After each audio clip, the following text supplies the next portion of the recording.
Hey guys, welcome back to my channel. As you can see today, we're just going to be going through the secondary codex. So, yeah, let's get started right into it. Uh, First we have aliens non-council races. I believe we've already read that, but just in case, spacefaring species without the political power to set galactic policy. Krogan rebellions. After the Rachni War, the quick-breeding Krogan expanded at the expense of their neighbors. Warlords leveraged their veteran soldiers to seize living space while the Citadel races were still grateful. Over centuries, the Krogan conquered world after world. There was always just one more needed. When the council finally demanded withdrawal from the Asari colony of Lucia, I think that's how you pronounce that, Krogan overlord Kredak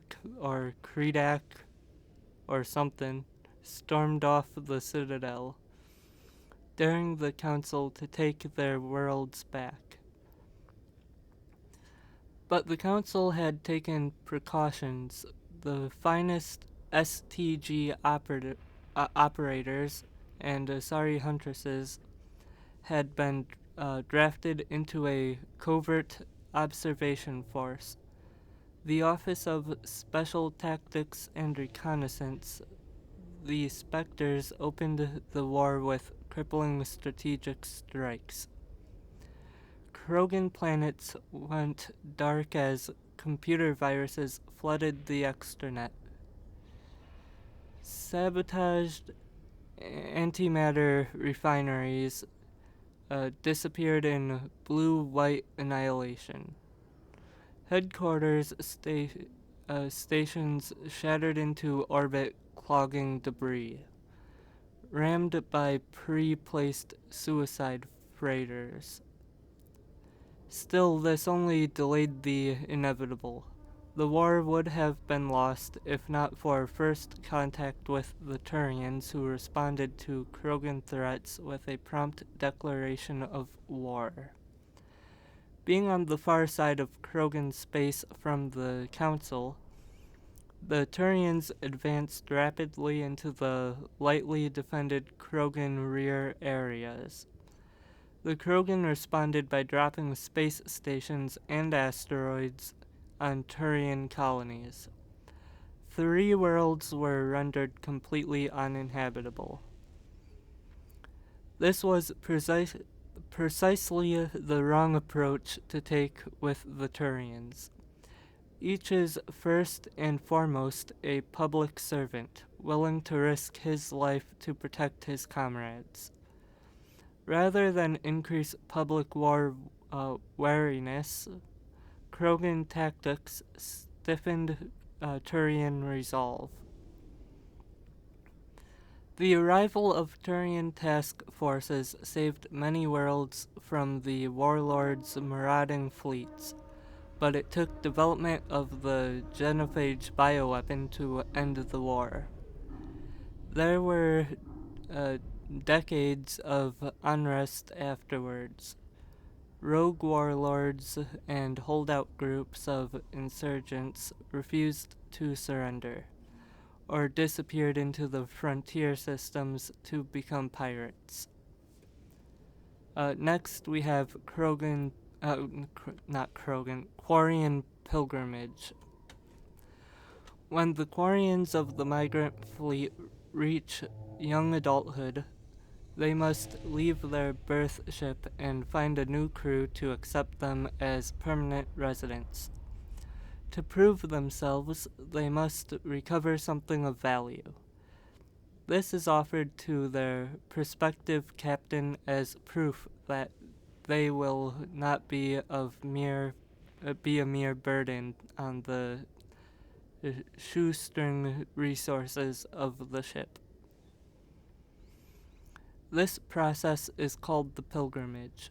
Stripped of ritual, the pilgrimage is merely an attempt to maintain genetic diversity within the small, relatively isolated population bases that make up the migrant fleet. If the young stayed and married within their birth vessel, the risk of inbreeding would increase sharply. Quarians were no, Quarians are surgically fitted with their various immunity boosting implants in preparation for leaving on pilgrimage. Having grown up within the sterile, controlled environments of the migrant fleet ships, Quarians have virtually no natural immune system. Okay, next we have Citadel and Galactic Government. Once again, I think I've already read that. If I didn't, go ahead and pause it here and you guys can read it. Uh, I don't think I've read this though. Citadel Conventions. These diplomatic talks occurred in the wake of the Krogan rebellions. As a response to the destruction of the conflict and an attempt to distance the Council from the brutal Krogan warfare. The conventions regulate the use of weapons of mass destruction. A WMD causes environmental alteration to a world. A bomb that produces a large crater is not considered a WMD. A bomb that causes a nuclear winter is. Use of WMD is forbidden on garden worlds like Earth, with ecospheres that can readily support a population. If a habitable world is destroyed, it will not be replaced for millions of years. The conventions do not forbid the use of WMD on hostile worlds or in sealed space station environments. Many militaries continue to develop and maintain stockpiles. The conventions graded weapons of mass destruction into tiers of concern. Tier 1 is the greatest threat to galactic peace. Tier 1 includes large kinetic impactors such as asteroid drops or deorbiting space stations, effectively free and available in any system, in the form of debris left over from planetary acceleration. Kinetic impactors are the weapon of choice for terrorists and third galaxy nations. Tier 2 include uncontrolled self-replicating weapons such as nanotechnology, viral or bacteriological organisms. I don't know how to pronounce that, but I'll try to. Von Neumann devices and destructive computer viruses. These weapons can lie dormant for millennia, waiting for a careless visitor to carry them on to another world. Tier 3 would be large energy burst weapons such as nuclear or antimatter warheads. Tier 4, and the final tier, would be alien species deliberately introduced to crowd out native forms necessary for the health of an ecosystem. Ecological tampering can take years to bear fruit, making it difficult to prove. Next is Citadel Station Serpent Nebula. The Citadel is surrounded by a blue-tinted reflection nebula. The light of the nebula is actually light from the Citadel scattered and reflected back at the station. At first, the Serpent Nebula was assumed to be made of microscopic construction debris. prevailing theory holds that the Protheans used molecular nanotechnology to manufacture the incredibly durable materials used in the Citadel. But unlike other nebula, the Serpent does not dissipate over time. Therefore, it must be replenished constantly. The current popular theory is that the non-recyclable waste collected by the Citadel's keepers is somehow rendered down to the atomic or molecular level and ejected into the cloud. The thick nebula presents a navigation hazard. Beyond the relatively clear areas around the Citadel, electrical discharges are common. These are not blocked by kinetic barriers and can severely damage metal-framed starships. In addition, some dense knots of dust can overwhelm the repulsion of kinetic barriers on smaller ships. If such a vessel is moving fast enough at the time, the effects are similar to being hit by a sandblaster. Attempting to reach the Citadel through open space navigation is unadvisable, and only safe approach is through various mass relays that orbit it. Next, we have Citadel Station wards. The majority of the Citadel's population lives in the wards. The 5 massive arms of the station that house the residential and commercial districts. Many galactic races have established cultural enclaves here. Population density and cost of living are extremely high, akin to Earth cities such as Hong Kong and Singapore. The wards are open-topped with skyscrapers rising from the superstructure. Towers are sealed against vacuum as the breathable atmosphere envelope is only maintained to a height of about 7 meters. The atmosphere is contained by the centrifugal force of rotation and a membrane of dense, colorless sulfur hexafluoride gas, held in place by carefully managed mass effect fields. The view from the wards is spectacular. In the background, stars Serpent Nebula and the nearby blue giant called the Widow move across the sky as the station rotates to stabilize itself. In the foreground, the lights of buildings and vehicles on the opposing ward arms are perpetually shine. The Citadel has no real day or night. While the station keeps to standard galactic time for political functions, businesses rarely close and residents acclimate to sleep and work according to personal need rather than to a day-night cycle. Additions and modifications are constantly being constructed though they must stay within certain specifications that will not compromise the operation of the station.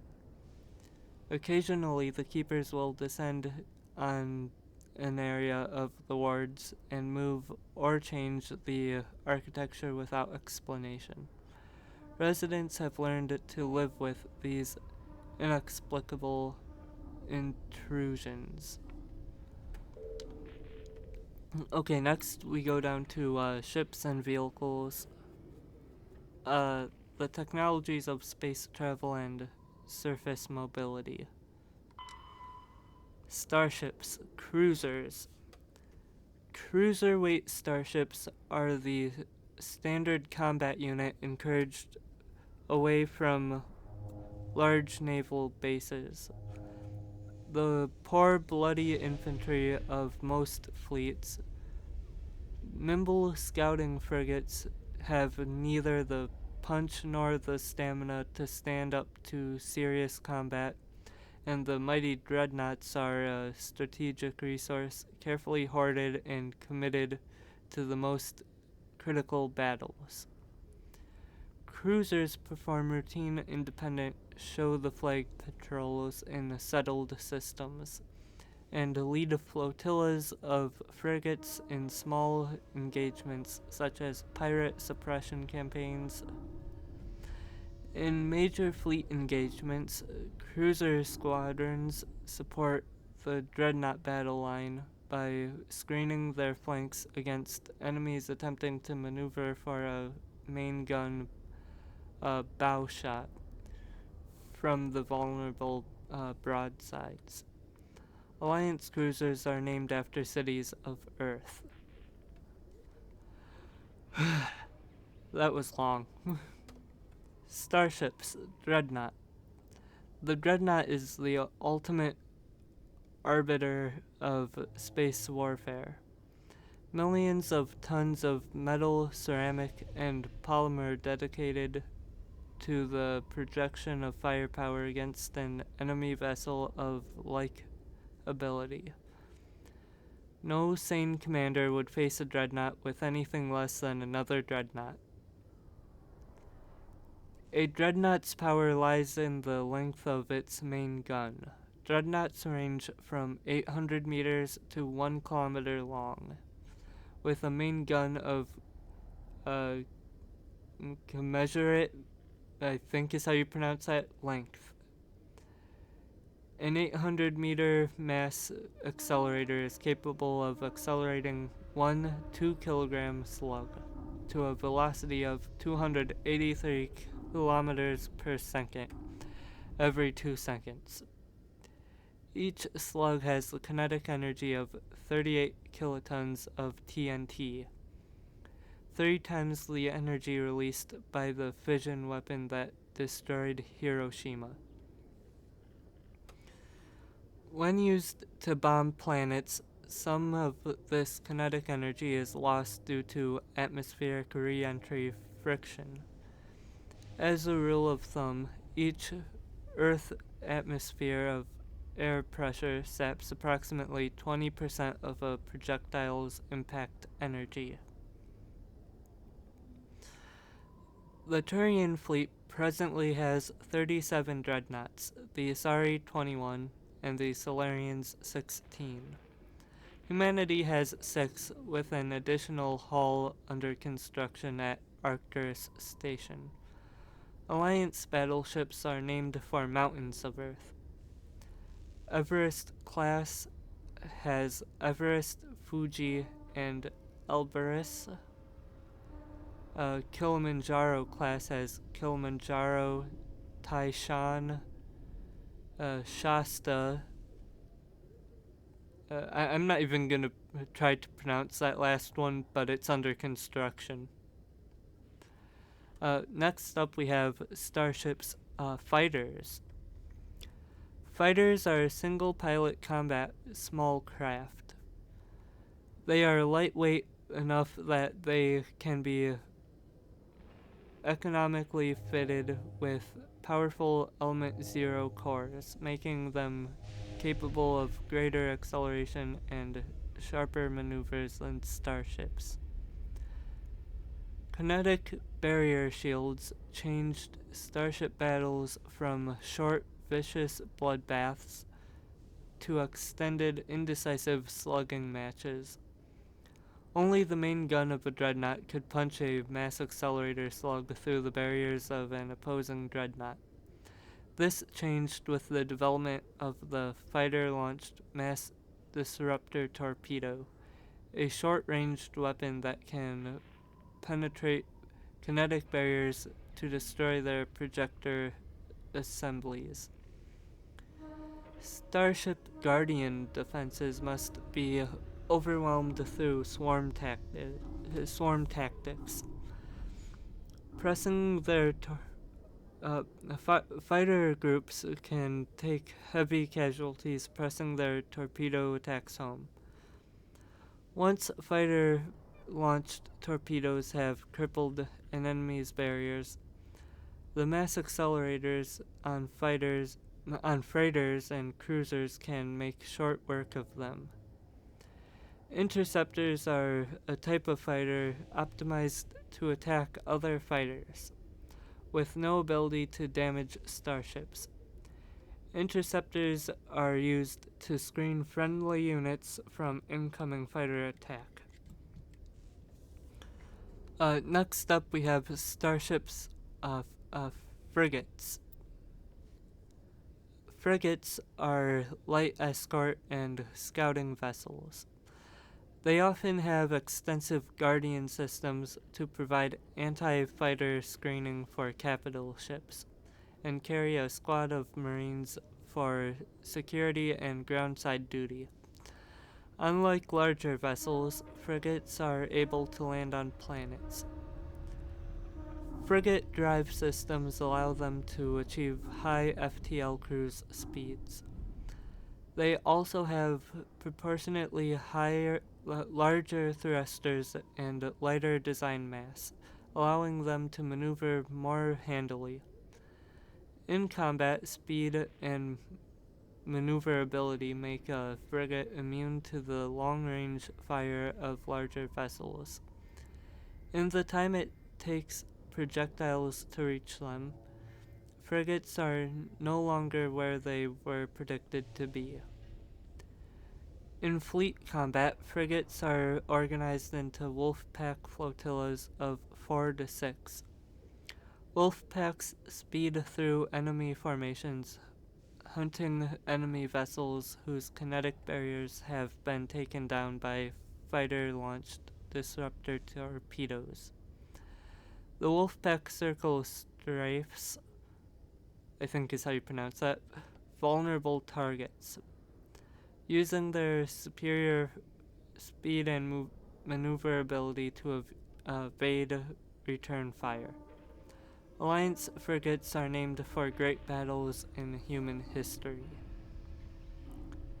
Next, we have Starship's thrusters. A Mass Effect drive core decreases the mass of a bubble of space-time, allowing a ship around a ship. This gives the ship the potential to move quickly, but does not apply to motive power. Ships use their sublight thrusters for motive power at FTL. There are several varieties of thruster, varying in performance versus economy.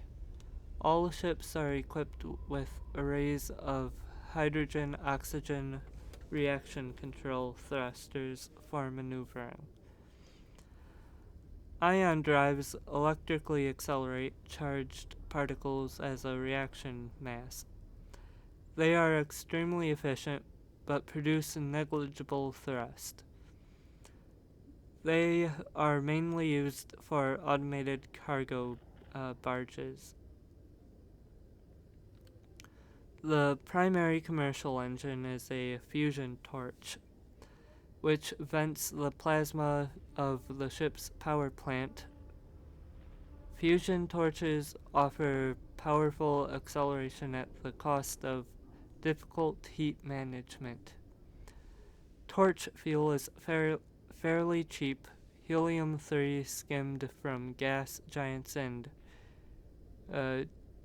deuterium extracted from seawater, or I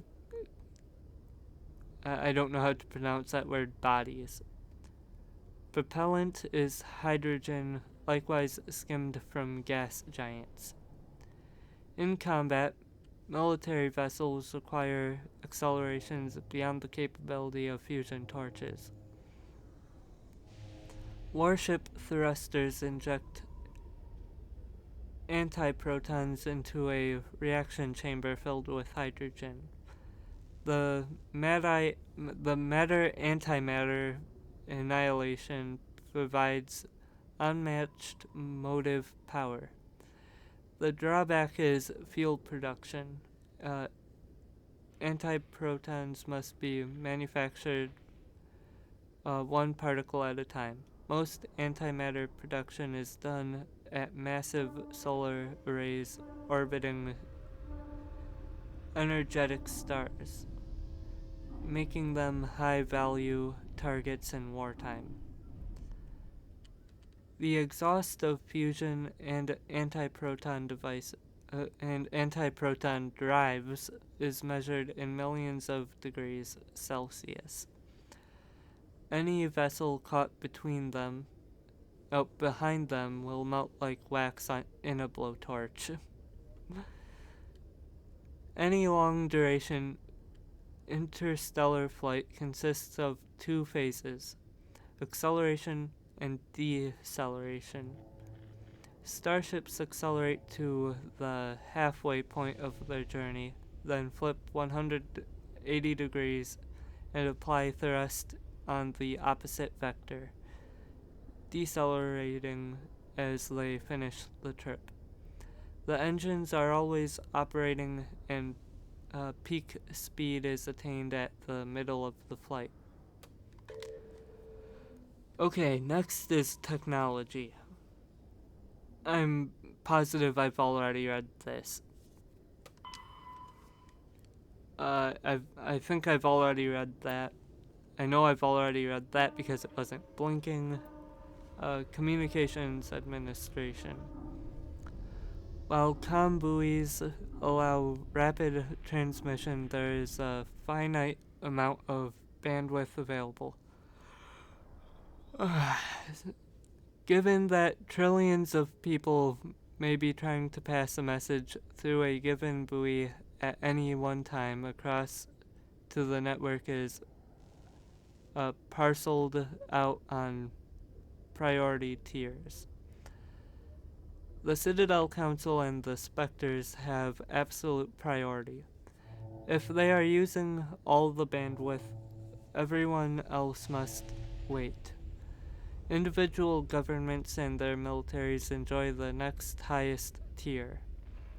During wartime, civilian communication can suffer hours or even days of lag. Intelligence agencies study ping time through various systems to predict military buildups.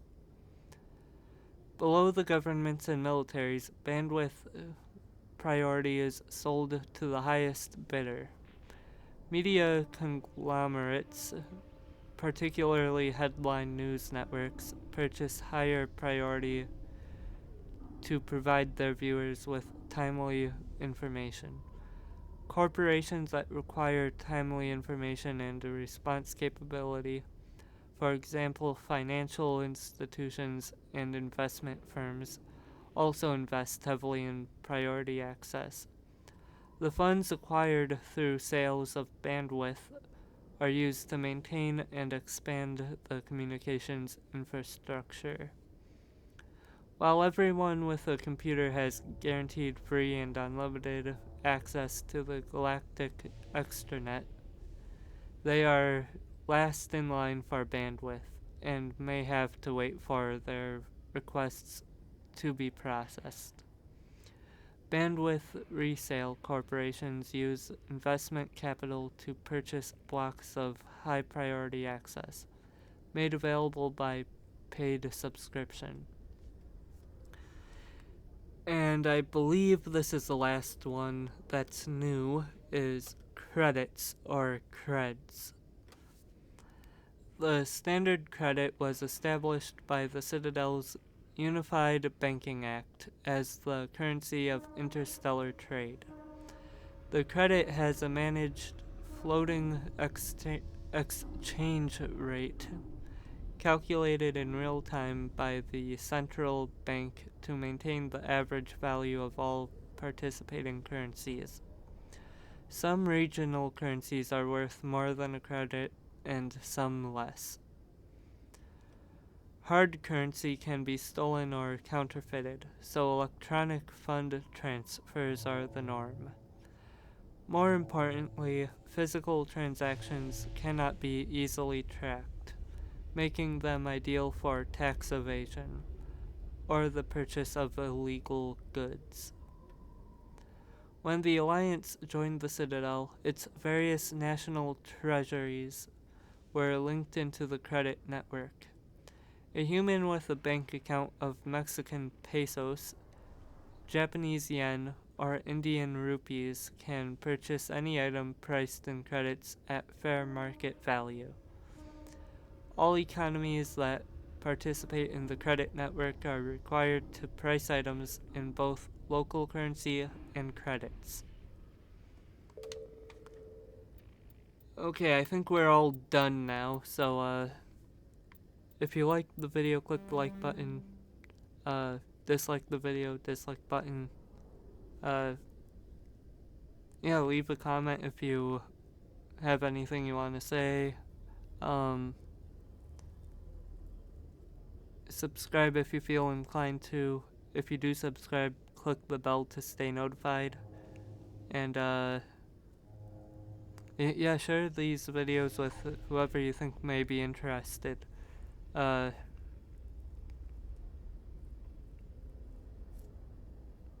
yeah, I think that's it. So, I guess I'll see you guys in the next one.